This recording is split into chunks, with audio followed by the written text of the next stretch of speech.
Go Jackets. What is going on, everyone, and welcome to WreckTalk. It's Wednesday.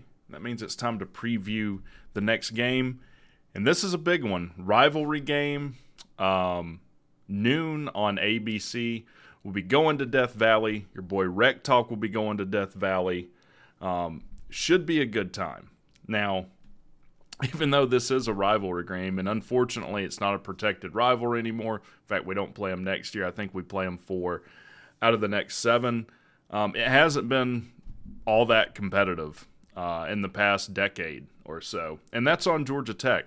Clemson's on an 8-game winning streak. They win, Saturday. That'll make 9. Really only one of those games of the last 8 have been that competitive. That was 2 years ago.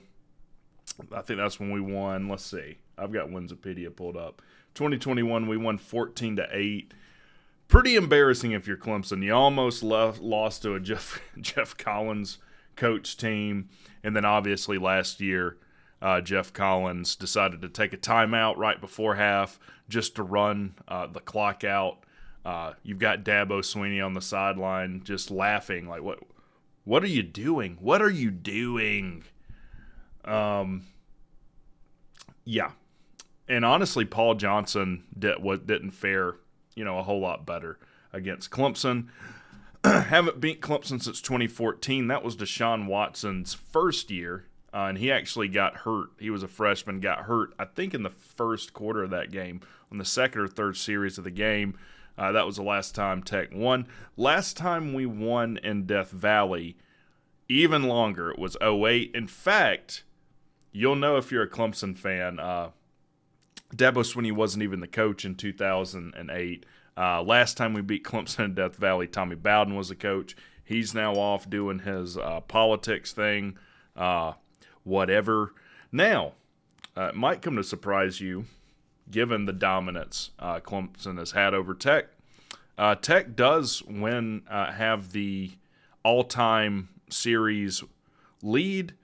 Georgia Tech 50 wins, 2 ties, and Clemson with 35. So Clemson still, even with 8 in a row, got a long way to go.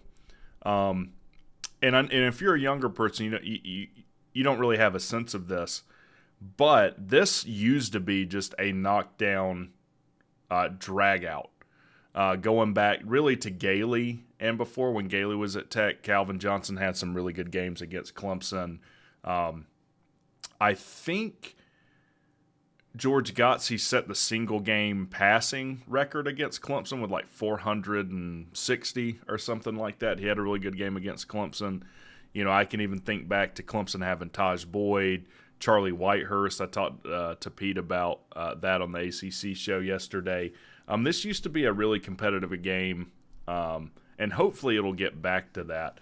Now, Clemson is an 18-point favorite as of like 2 days ago. I don't know if that line has moved.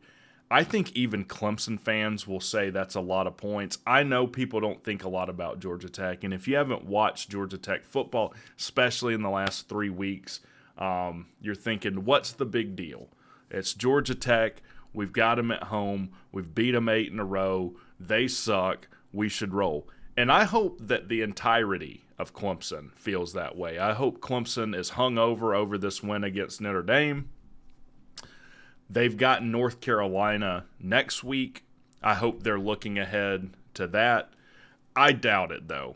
For all of the criticisms that I have for Dabo Swinney, Dabo Swinney is a fantastic coach. In fact, Dabo Swinney's, top 3? I think you could say he's the 3rd best coach in the country. It's probably Nick, Kirby, Dabo. Got a ton of respect for the guy. I mean, you don't win multiple national championships. They won like 8 ACC championships in a row. Dude did a lot of things right. Now, he does some silly things like, hey, if they ever pay players, he would retire. I don't know why you'd ever make a statement like that unless you mean to do it.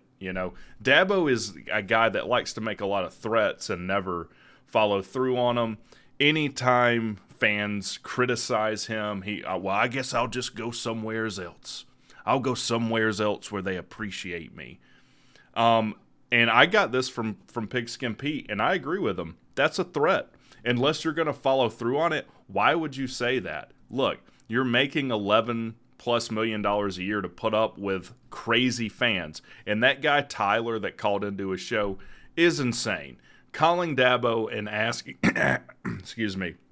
asking him why he's justified in being paid $11 million when he's lost 4 games this year. How entitled are some, and it's a very select few, I think, or new fans. I don't have any problems. Like any Clemson fan I know, I don't have problems with them. I don't generally have problems with Clemson in its entirety. But some of these Clemson fans are entitled little brats. You won multiple national titles. You have absolutely dominated the ACC. And you're asking why is Dabo? He just became the winningest coach in Clemson history, by the way. There's only, 2 other coaches that have done what he's done at Clemson. Tyler needs to rein that in a little bit. Now, Dabo took it a step further, and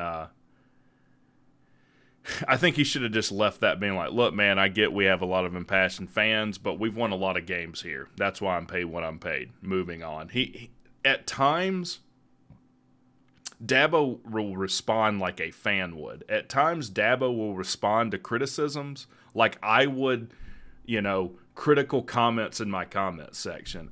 I think it's just a bad look for him. I don't think that's necessarily a distraction for this game. Just some observations that I've made. So with that, let's get into some stats. First, let's look at Clemson.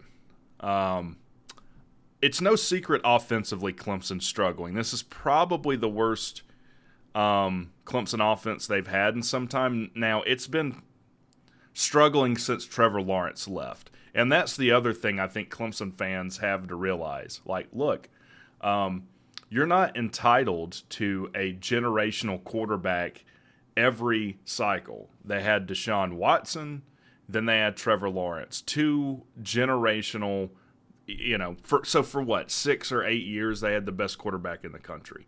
It's a good problem to have. And even before then, they had Taj Boyd, who I think was the all-time ACC leading passer in his time there. We've talked about Charlie Whitehurst was a fantastic quarterback for them. Look, you're not always going to have the best quarterback in the country, right? You're not always going to have a first-round draft pick at quarterback. So, look, total offense, they're ranked 55th in the country. They're averaging 402 yards a game. Run offense, 68th, averaging 160 yards a game, which is surprising to me because from what I can see, and look, I get a lot of my information from listening to Pete. If you're not subscribed to Pete, he does fantastic stuff. You should go subscribe to Pigskin Pete. The strength of their team is Maffa and Will Shipley. Excuse me. By the way, Will Shipley will be back this week, or he should be back this week. Maffa had a career game last game. He had, almost 190 yards, rushing yards. I think he had 2 or 3 touchdowns to go with that. Maffa's a great back. So it's surprising to me that they're only averaging 160 yards a game. Look, I don't watch a ton of Clemson football. Anyways, pass offense 54th, averaging 242 yards a game. And I was surprised. We'll look at Klubnik's stats. Klubnik has not thrown as many picks as I thought, but this is a turnover-prone offense. For all the great you get with Maffa, with his raw talent, speed, his strength, the guy puts the ball on the ground a lot.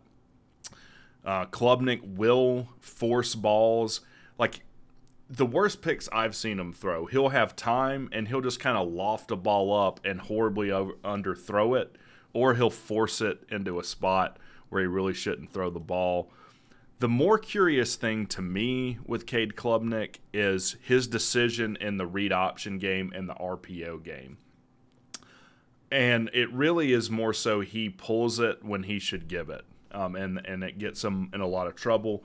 They have a lot of trouble with exchange from quarterback to running back on those options. And I've seen the past few games. I mean, Clemson fans, you tell me. Seems like you're having problems with the exchange center to quarterback. A lot of low snaps that takes a half a second away from your quarterback, and that's pivotal time you need to run your offense on each play, right? Now, totally different story with the Clemson defense. This probably will be the best defense Georgia Tech has faced this year. Top 10 defense. They're ranked 6th in total defense. They're not even averaging letting teams go north of 300 on them. They're averaging 274 yards a game. Run defense is ranked 20th in the country, 108 yards per game. Pass defense, really, really good, ranked 8th, only giving up 166 yards through the air this year.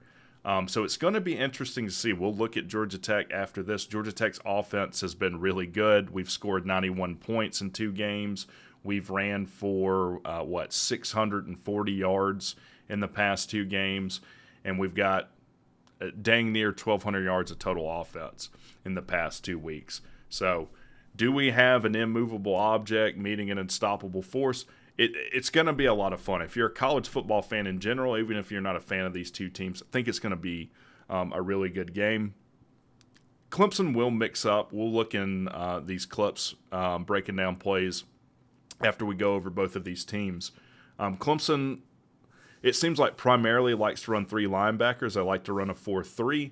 They're very aggressive on defense. They're extraordinarily talented, especially on their defensive front.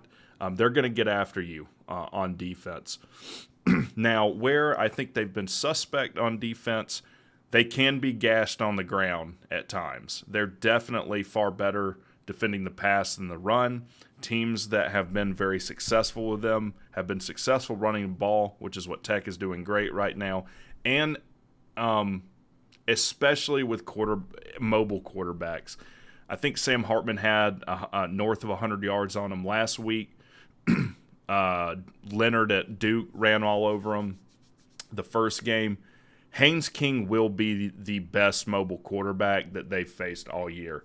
And I think they played NC State already, right? I will stand behind that. Haynes King on the ground, I think, will give them a lot of problems.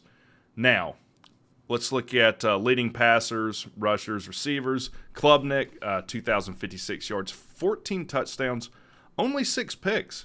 So he's not even averaging a pick a game, which was kind of surprising to me. And probably half of those picks were not Cade Klubnik's fault. They've had, I think, 3 picks where the wide receiver it goes off his hands, hits him in the hands, and then pops the ball up and defender comes up with that. Like I said, more the problem with Klubnik is his decisions in the RPO game, pulling it and getting blown up in the backfield. And curiously, when they lost to Miami, they came out and said it was supposed to be a run all the way. There was no option element, and he just pulled it. Honestly, I tend to not believe that. I tend to think that's a narrative that their coaching staff put out to hide poor coaching. And I say that because Dabo seems to be so thin-skinned with criticism. It just makes more sense to me. If your quarterback is taking matters into his own hands, why is he still playing? Why was he not benched? Why did it not seem like that big a deal to him? I mean, that seems like a huge deal. We run in the play. We get paid to call the play. You're here. You get your NIL money. You get your scholarship money to run the play we tell you to run. So kind of bizarre there.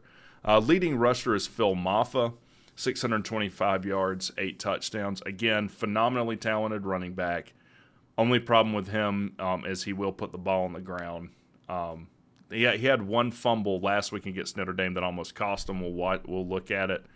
Don't be fooled with his rushing yards. They split carries 50-50 or somewhere there with Will Shipley. Will Shipley, 515 yards, 3 touchdowns. He was out last week, maybe the week before. I know for sure he was out against Notre Dame. Like I said, he's supposed to be back this week. Leading receiver is Bo Collins, 445 yards, 2 touchdowns. And then right behind him, Tyler Brown with 404 yards, 3 touchdowns. Honestly, I don't know a ton about their wide receivers. Yardage and touchdowns can be deceptive because I don't know if they started the year, if they've really spread the ball around or not. Here's all I know about Clemson. Everyone on their team, 90% of the people on their team are 4 and 5 stars. I mean, it's really a team loaded with 4 stars, 5 stars sprinkled without. So they've got talented wide receivers that are going to make us pay if we don't cover them, right? All right, with that, let's take a look at Georgia Tech. Total offense. And this is probably going to be surprising to a lot of people that don't watch Tech football. 14th in the country right now. This is a top 15 offense, an offense that's rolling. Total offense ranked 14th in the country, averaging 465 yards a game. And the story with that, things start and end with the run game on this Georgia Tech offense. They're ranked 13th, averaging 204.1 yards per game. In the past 2 or 3, averaging north of 300. So the game plan, I would think, would be to stop the run with this Georgia Tech offense if you're Clemson. Pass offense, pretty middle of the road, ranked 43rd, 261.2 yards per game. I think that can be a little deceptive, though. Haynes King can definitely make you pay in the passing game, and probably the best-kept secret in the ACC is the wide receiver core at Georgia Tech. It's deep. We've got, first and foremost, we'll talk about him, Eric Singleton Jr., absolute speed demon, great hands, a guy that will make you pay. Dabo talked about him in the press conference, really good player. Dominique Blaylock, transfer from UGA, really good, strong, been really good in the punt return game for Georgia Tech.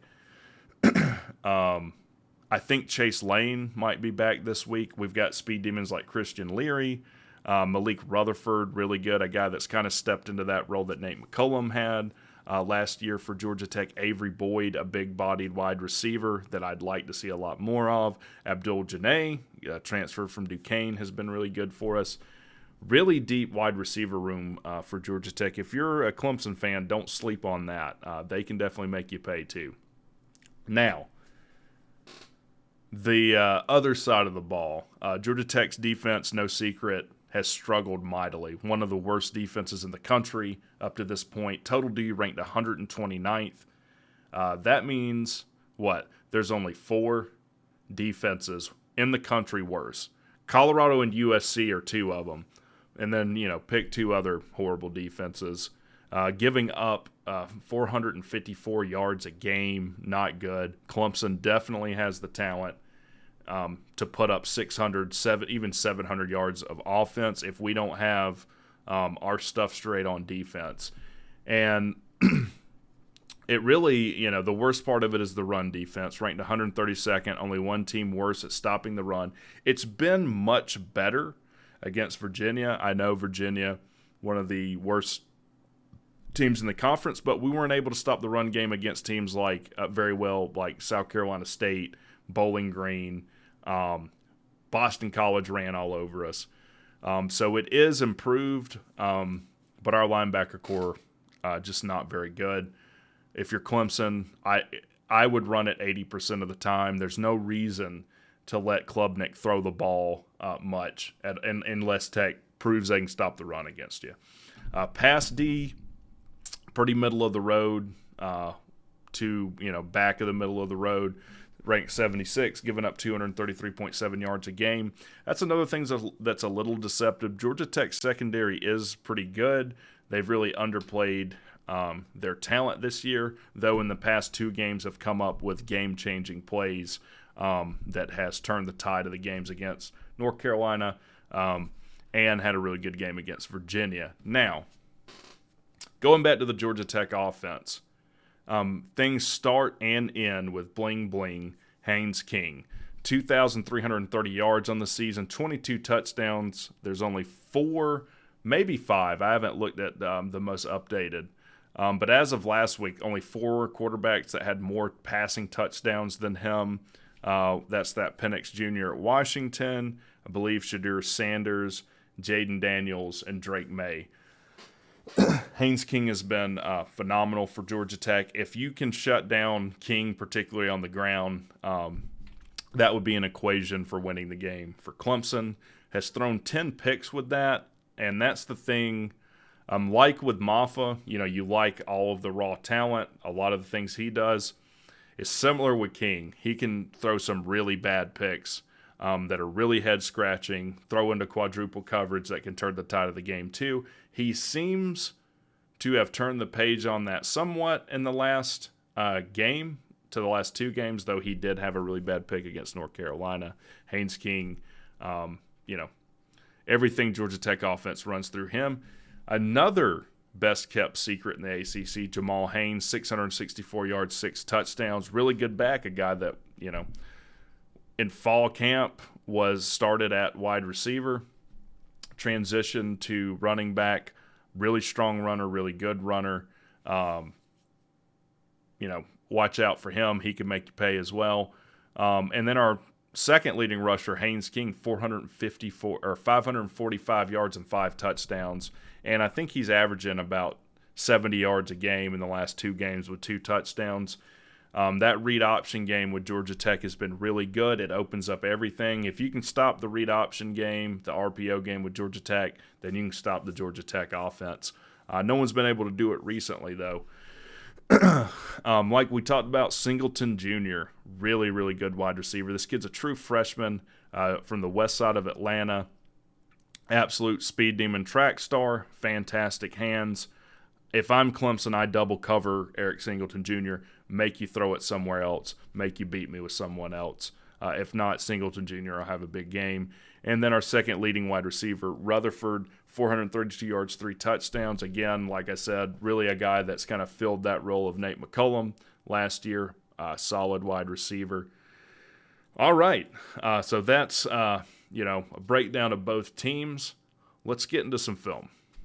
All right, first let's start off by looking at the Clemson defense. And like I said, they're a defense that's going to be aggressive.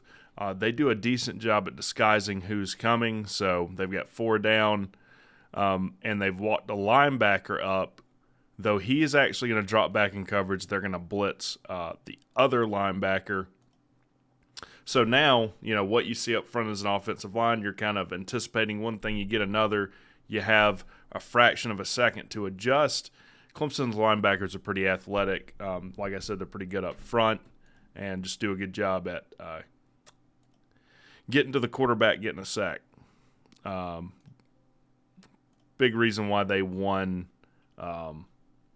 against Notre Dame. Now, I want to show this more so for the Tech fans. We like to run the outside screen, the perimeter screen.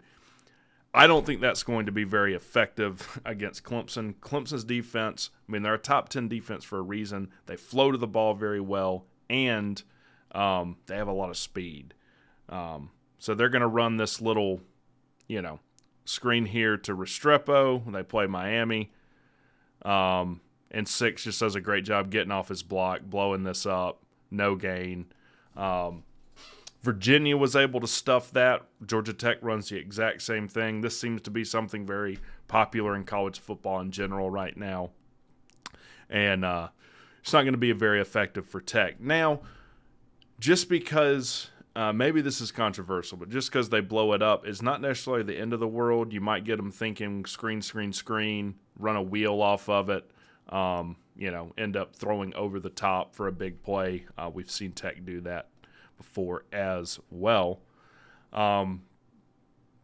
Here's the thing with Miami, though. Like I said, you can gash them on the ground. This is going to just be a straight run up the gut here. Playing Miami. And they even end up, I don't know if they end up blitzing their linebacker, just recognized run really quickly. And Miami has some pretty athletic backs. They're able to get a big play here. Now, this is why you never give up. He actually ends up fumbling. Clemson gets the ball back here. So never give up on the play. Gets through the initial line. And big play, Miami. So teams that I think have been most successful against Clemson, like I said earlier, have been able to run the ball. Biggest weakness, problem with Clemson's defense, if you want to point one out, they have trouble containing mobile quarterbacks, and I wouldn't even consider Sam Hartman, a super mobile quarterback. He was able to be quite effective against Clemson here. They've got everyone in coverage. They rush 4. He has a lot of time, flushes out of the pocket, and Clemson just doesn't do a very good job at pursuing here.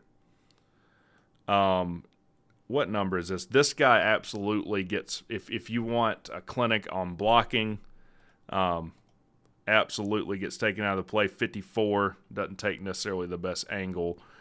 Big play for Notre Dame. And I see that, and it kind of has me licking my chops with Haynes King. Haynes King is way more athletic than Sam Hartman. And the big thing with Haynes King is he gets to that top gear quickly. Once he gets through this initial line, if he can get through that, he's probably going for at least 30. I don't know if 55 was just gassed or what, but he made Sam Hartman look like Lamar Jackson. The other key, I think, for Tech here is we're probably going to struggle to throw downfield on Clemson unless it's really worked off other things in our playbook, like play action. You just catch them leaning forward and you get a step on them. Singleton Jr. is definitely capable of that. Here, they're just going to run like these digs, crossing routes. Sometimes you'll hear this called a rub, and you're really trying to just kind of dislodge one of these defenders. Now, you got to have time, so you got to protect well here. And they end up getting a big play. This is something else I've noticed with Clemson. Teams that have been able to throw on Clemson, and Clemson, excellent pass defense here. They've done it really in the mid-pass game, that 7-8 yard range. You don't have to throw it 40, 50 yards to be effective passing the ball against Clemson. You can do it 7-8 yards at a time. That's what I would do if I'm Georgia Tech. All right, next play. Let's look at the Clemson offense. You've heard me say it on the channel before. If you're going to blitz, especially if you're going to like jailhouse blitz them, cover zero blitz them, you better get to the quarterback.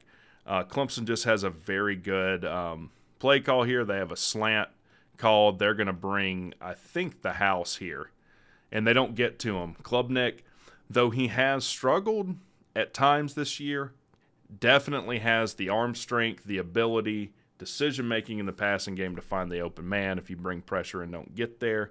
Clemson's offensive line does a good job at holding them just long enough to get the pass off. This is what you want to see. Look at all this open space here. That's what happens when you blitz everybody. If you don't get there, usually you're going to have someone wide open, and they end up missing the tackle on top of it. Touchdown for Clemson. Also scary for Tech, we have not done a great job at times of ensuring tackles. Again, we're much better at it lately, but we are prone to missing some tackles. Clemson has very athletic wide receivers that can make you pay there. Actually, let's back up. If you want to go in for the kill, run, will, and fill, this is where I think their offense runs the best. When they really pack everyone in, they have a tight end right off the tackle. They have, it looks like Maffa there at running back. They'll also just run Shipley, a dual back set with Shipley and Maffa. I think I would definitely I would sacrifice a wide receiver for a tight end and another running back. There's no need to, in my opinion.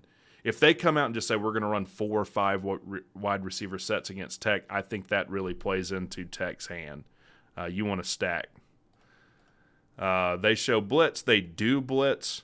And here's the thing with Maffa. If you give him a little crease, he'll find it and he'll make you pay. Maffa, no, he doesn't end up scoring here. Big gain there. Tech's linebackers have really struggled. Efford has really stepped up for Tech. He can kind of get out of position. The key for Clemson is going to be just this right here. They need to run the rock. Tech definitely not as talented at linebacker as Notre Dame. We'll see it again here. I don't remember if they blitz. They don't. Run misdirection here. So motion the wide receiver. You can see all these linebackers now, they're leaning on their left foot. And that's just enough to spring Maffa. I mean, look at this. So they bring the motion. You've got all these linebackers now leaning this way, which is going to spring Maffa on the other side of the field. Just run it where they end up blitzing. Looks like a safety too, and he just over pursues it. Great play call here for Clemson, and you're not going to catch Maffa. Now, talked about it earlier in the video. The thing with Maffa, he is prone to fumbling the ball. This almost bit them here, a minute 53 to go. They're just looking to seal it. He just puts an arm on the ball, pulls it out. That'll be one of the keys. If Georgia Tech is positive in the turnover margin, that's a good sign. In fact, I haven't looked it up. I would venture to say in the games, all the games that Clemson has won, they're probably positive in the turnover margin. All right.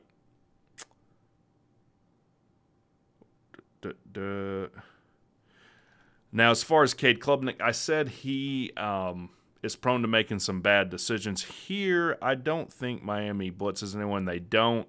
He's got time. He's going to, they've got trips up to the wide side of the field. Klubnik's going to have time.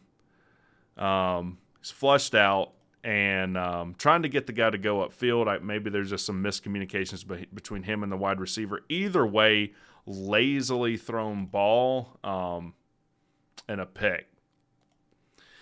Only 6 on the year, but these, in my opinion, are kind of some of the bad picks for him. He's probably better served here.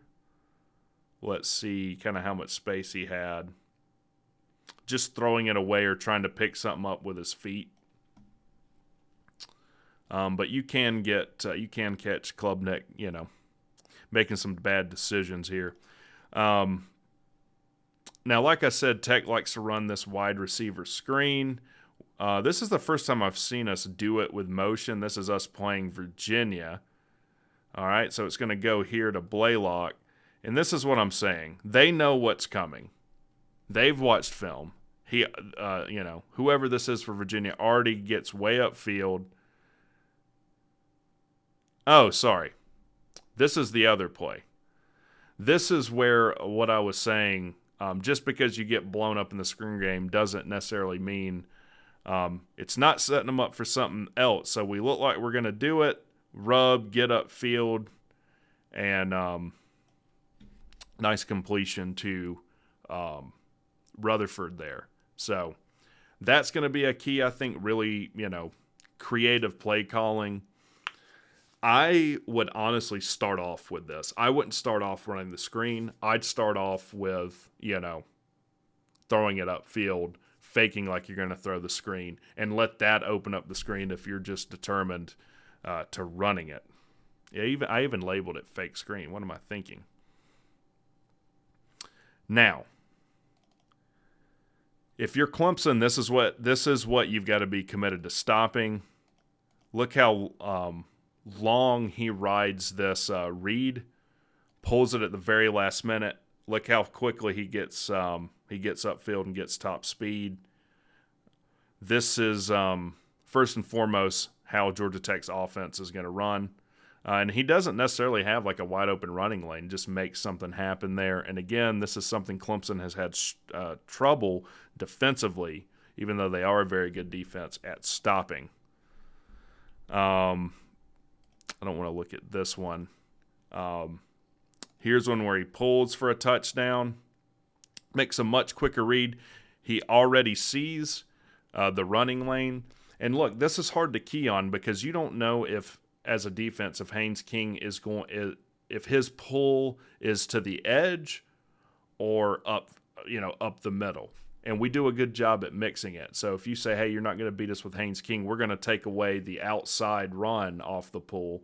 Well, we might have it inverted, right, on that read, and he's actually running up the middle. That's the case here. He gets the top speed pretty quick. Big, 50-yard touchdown here. If Haynes King runs for over 100 yards, I feel pretty good about Tech's chances of winning this game. Because that also allows us to shorten the game. This is another key for Georgia Tech, I think, is to shorten this game up with the run game on offense. Now, once they key on it, and this is actually Pyron, I think, in you can't defend it all, that opens up the running back in the give. Big play for Jamal Haynes. Unless you're a Tech fan, you probably don't know how good Jamal Haynes is. Strong running back, it's got good speed.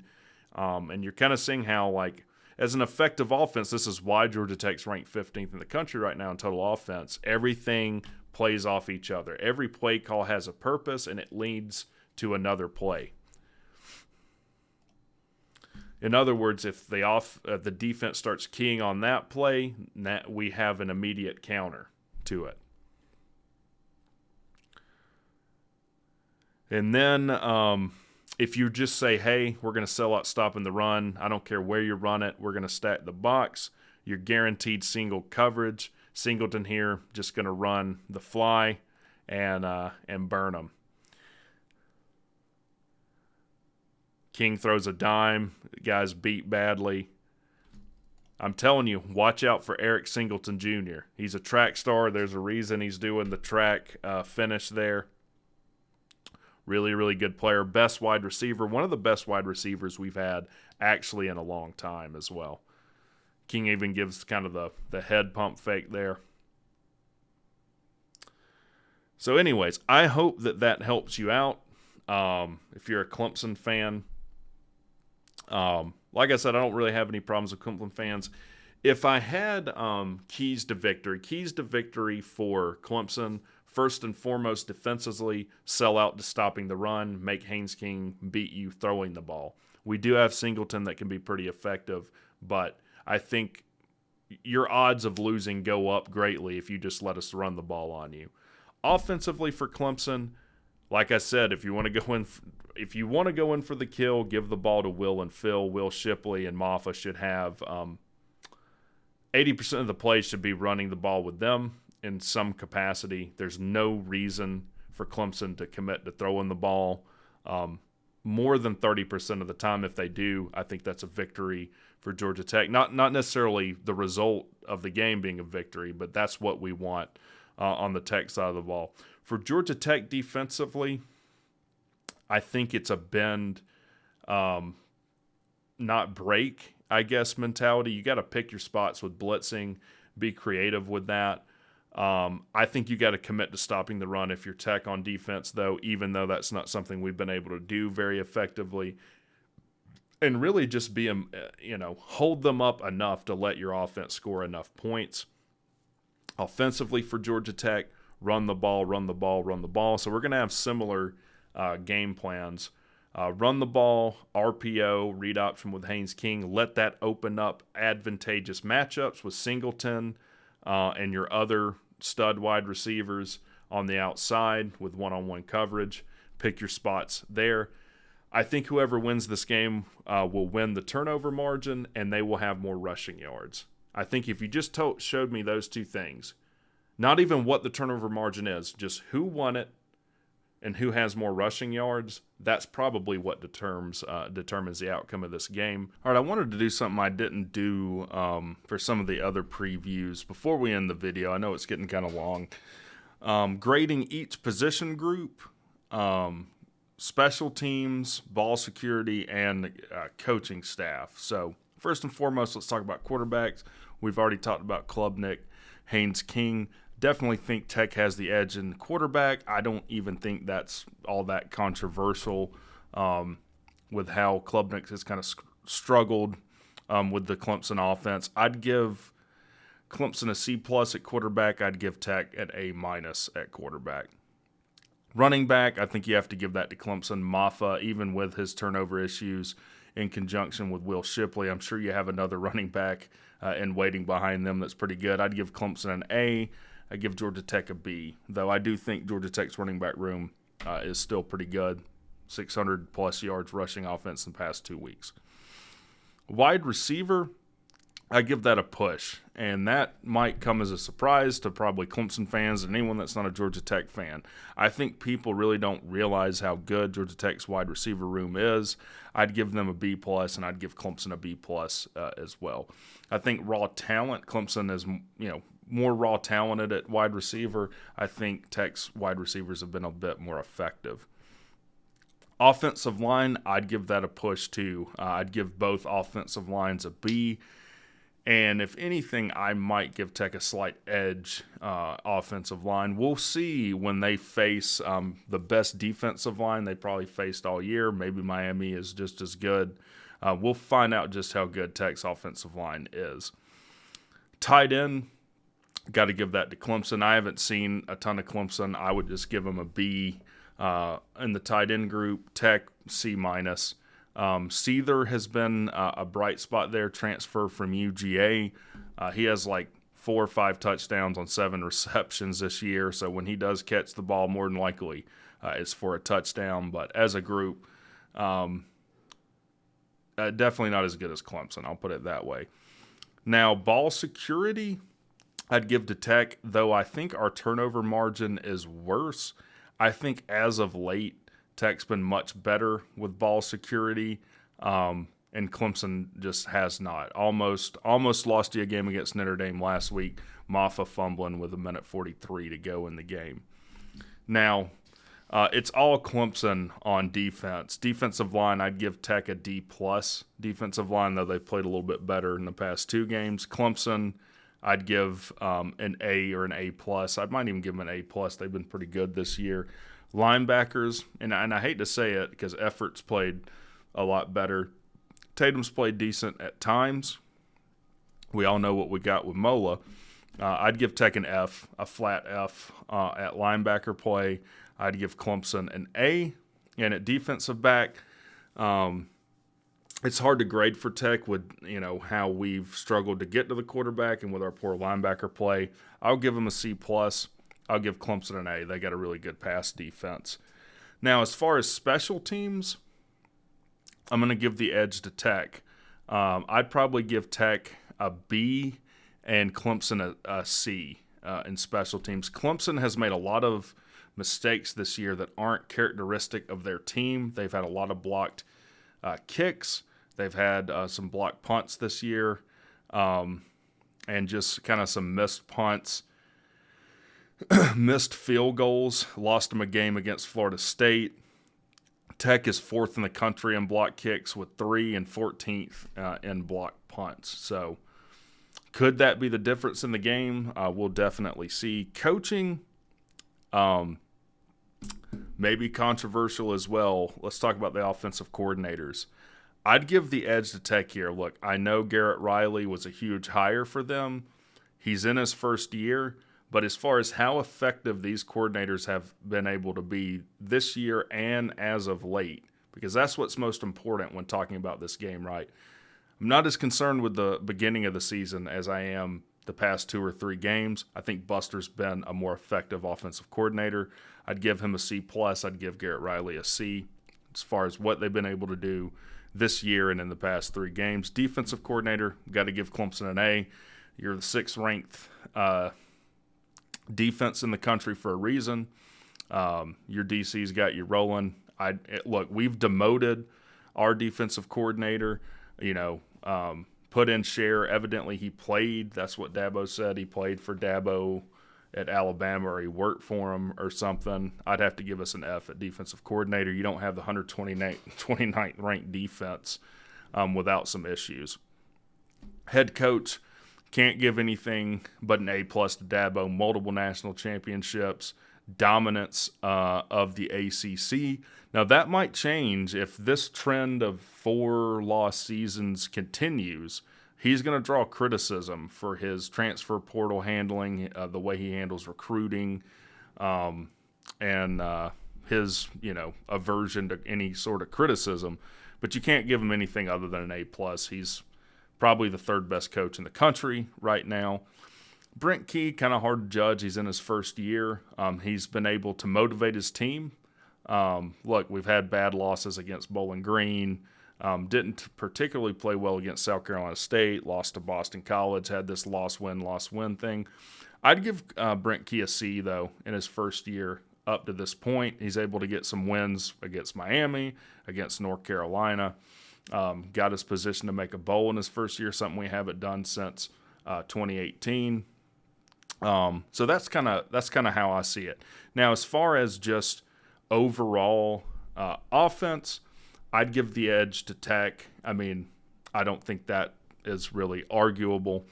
I think I gave Clemson just as many winning grades as Tech, but as a group, Tech's offense has just played better. Now, you could make the argument as a Clemson fan, you've played better defenses than we have.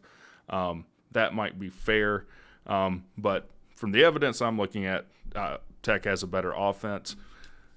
Not even a discussion to be had with defense. Clemson has, 3 full letter grades probably better of a defense. It's going to be interesting to see how that plays with Tech's offense. So, with that being said, let me know what you guys think. I think it's going to be an interesting game. I think 18 points is way too much. If I had to give a final score prediction, and I'm going to do it, we have only lost one game on the road, being a 3-score underdog, and that was the Florida State last year. I hate that Clemson's not ranked. We're undefeated, being 3-touchdown underdogs against ranked teams on the road in the ACC. I picked against Tech the past 2 weeks. I'm going to say Tech. I'm going to say Tech gets the win in Death Valley. I think Tech has a lot more to play for. They can get bowl eligible for the first time since 2018 in this game. I'm hoping Clemson is hung over from that win against Notre Dame last week. So even though maybe in my gut I don't feel it, like if I took my homer hat off, I think Clemson wins this by 7 points. They probably win it by a touchdown. So the non-homer take, I'd say Clemson wins 28-21. They're able to really rein in the Tech offense. But I can't pick against my Jackets. I've done it the past 2 weeks, and we've won. So I'm going to pick Tech to win this game 35-28. So let me know what you guys think. Call me crazy, say I'm delusional. Let me know in the comments, and you guys have a good one.